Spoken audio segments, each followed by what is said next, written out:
என் வழி சினிமா நேயர்களுக்கு வணக்கம். சைரன் திரைப்படத்தோட விமர்சனத்தை தான் இப்போ நம்ம பார்க்க போகிறோம். சைரன் திரைப்படத்தில் ஜெயம் ரவி, கீர்த்தி சுரேஷ், அனுபமா பரமேஸ்வரன், யோகி பாபு, சமுத்திரகனி மற்றும் பலர் நடித்திருக்கும் இந்த படத்திற்கு பின்னணி இசை அமைத்திருப்பவர் சாம் சிஎஸ். பாடல்களுக்கு இசையமைத்திருப்பவர் ஜிவி பிரகாஷ்குமார்.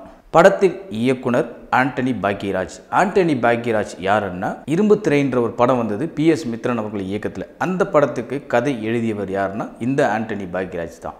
சரி, சைரன் திரைப்படத்தோடைய கதை என்ன?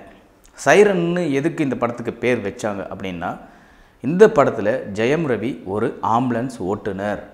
இதனால தான் இந்த படத்துக்கு சைரன்ன்ற டைட்டில் வச்சுருப்பாங்கன்றது கண்டிப்பாக தெரியுது.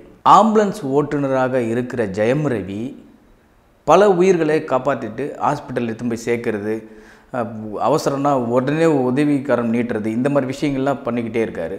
ஒரு கட்டத்தில் அதே ஹாஸ்பிட்டலில் வேலை செய்கிற அனுபமா பரமேஸ்வரன் அவர்களுக்கும் ஜெயம் ரவி அவர்களுக்கும் காதல் மலருது. காதல் கல்யாணத்தில் முடியுது. கல்யாணம் முடிந்த பிறகு ஒரு பெண் குழந்தையும் பிறக்குது. அதற்கு பிறகு ஒரு கட்டத்தில் அனுபமா பரமேஸ்வரன் அவர்கள் ஒரு விபத்தில் கொல்லப்படுறாங்க. தனது மனைவியே கொலை செய்து விட்டார் என்பதற்காக ஜெயம் ரவியும் கைது செய்யப்படுகிறார். ஜெயம் ரவி ஏன் கைது செய்யப்பட்டார்? அவங்க மனைவியை கொன்றது யார்? இதுக்கெல்லாம் விடை முதல் பாதியிலேயே வந்தது. நான் சொல்கிறது எல்லாமே இரண்டாம் பாதி தான். எதுக்காக இரண்டாம் பாதியிலேருந்து நான் ஸ்டார்ட் பண்ணோம்னா, இரண்டாம் பாதியில் தான் உங்களுக்கு கதைக்களம் ஸ்டார்ட்டே ஆகுது அப்படின்னு சொல்லலாம்.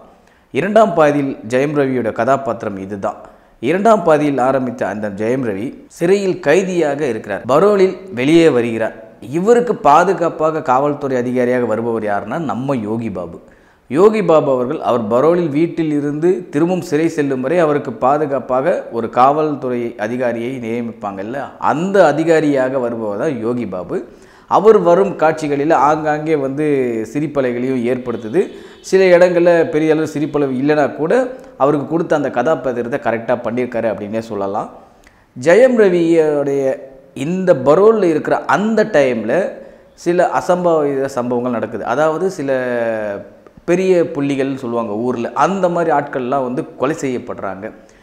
எப்படி இவர் பரோலில் வெளிவந்ததுக்கப்புறம் தான் இந்த கொலைகள் நடக்குதே அப்படின்றத மாதிரி கண்டுபிடிக்கிற ஒரு காவல்துறை அதிகாரியாக இருப்பவங்க தான் கீர்த்தி சுரேஷ். ஜெயம் ரவி அவர்கள் இருக்கிற அதே ஊர்லேயே அங்கே இருக்கிற போலீஸ் நிலையத்தில் காவல்துறை அதிகாரியாக கீர்த்தி சுரேஷ் அவர்கள் செயல்பட்டுருக்காங்க. இவர் வெளிவந்ததுக்கு அப்புறம்தான் இந்த கொலைகள்லாம் நடக்குது. அப்போ இவருக்கும் இவங்களுக்கும் ஏதோ முன்விரோதம் இருக்குது அப்படின்ற மாதிரி ஒவ்வொரு கட்டத்துலேயும் ஒரு இன்வெஸ்டிகேஷன் மாதிரி பண்ணிக்கிட்டே போகிறாங்க. அது ஓரளவுக்கு சக்ஸஸும் கொடுத்துட்டே போகுது. ஆனால் ஒரு கட்டத்தில் என்ன ஆகுதுன்னா, உண்மையிலேயே ஜெயம் ரவி பண்ணியிருக்க மாட்டாரோ அப்படின்ற மாதிரி சந்தேகத்தை அவங்களுக்கும் ஏற்படுத்துது, பார்க்குற ஆடியன்ஸ் நமக்கும் ஏற்படுத்துது. இந்த மாதிரி விஷயங்கள்லாம் நன்றாகவே கையாண்டிருக்காங்க. உண்மையிலேயே அது பாராட்டக்கூடிய விஷயம்தான். படத்துக்கு ஒளிப்பதிவு எங்கேயும் பெரிய லொக்கேஷனோ இல்லை ஃபாரின் ஷூட்டோ இல்லை சாங் ஷூட்டுக்கோ இந்த மாதிரி எங்கேயோ பெருசாக போன மாதிரியே தெரியல. மொத்தமாக காஞ்சிபுரம் நகரத்தை சுற்றியே படமாக்கப்பட்டுள்ளது. இந்த படம் முழுக்க முழுக்க பெருசளவில் எங்கேயும் லொக்கேஷன் பார்த்த மாதிரியோ பெரிய பெரிய இடங்களில் போய் ஷூட் எடுத்த மாதிரியோ இல்லை. கதைக்கு என்ன தேவையோ, இந்த கதைக்களம் எங்கே நடக்கணுன்ற டிசைட் பண்ணிட்டு இருப்பார் நீங்கள் ஆல்ரெடி ஆண்டனி பாக்யராஜ் அவர்கள். அந்த இடத்த தவிர மீதி அதை தாண்டி அவங்க எங்கேயுமே போகல. படத்துடைய பின்னணி இசை சாம் சிஎஸ். உண்மையிலேயே சொல்கிறேன், படத்துக்கு ஒரு பக்கபலமாகவே அந்த பின்னணி இசை அமைஞ்சிருக்கு அப்படின்னே சொல்லலாம். அது மட்டும் இல்லாமல் ஜிவி பிரகாஷ்குமாருடைய பாடல்கள் பார்க்கும்போது ஏதோ பாட்டு போகுது அப்படின்னு தான் தெரியுது தவிர, நம்ம தேட்டரில் பாட்டு பார்க்கும்போதே தெரியும், நம்ம மனசுக்குள்ளேயே மைண்டுக்குள்ளேயே அந்த பாடல்கள் நம்மளே சொல்லிக்கிட்டு இருப்போம். அந்த பாடல் வரிகளாக இருக்கட்டும், அந்த மியூசிக் நம்ம மைண்டில் அப்படியே நிற்கும். அந்த மாதிரி நின்றுச்சான்னு கேட்டிங்கன்னா அது நிச்சயமாக இல்லைன்னு தான் சொல்லணும். பாட்டு போதுப்பா, அவ்வளோதான்ப்பா. மற்றபடி ஒன்றும் பெருசாக பாட்டு ரசிக்கிற மாதிரியும் இல்லை, ரசிக்காத மாதிரியும் இல்லை அப்படின்ற மாதிரி தான் சொல்ல வைக்குது. இந்த படத்தில் ஜெயம் ரவியோட மனைவியாக இரண்டாம் பாதையில் வரவங்க தான் அனுபமா பரமேஸ்வரன். அவங்க சிறிது நேரமே வந்தால் கூட அவங்க கொடுத்த கேரக்டர் கரெக்டாகவே பண்ணியிருக்காங்க. அவங்க ஒரு வாய் பேச முடியாத ஒரு டெஃபண்டமான ஒரு கேரக்டர் கொடுத்துருக்காங்க.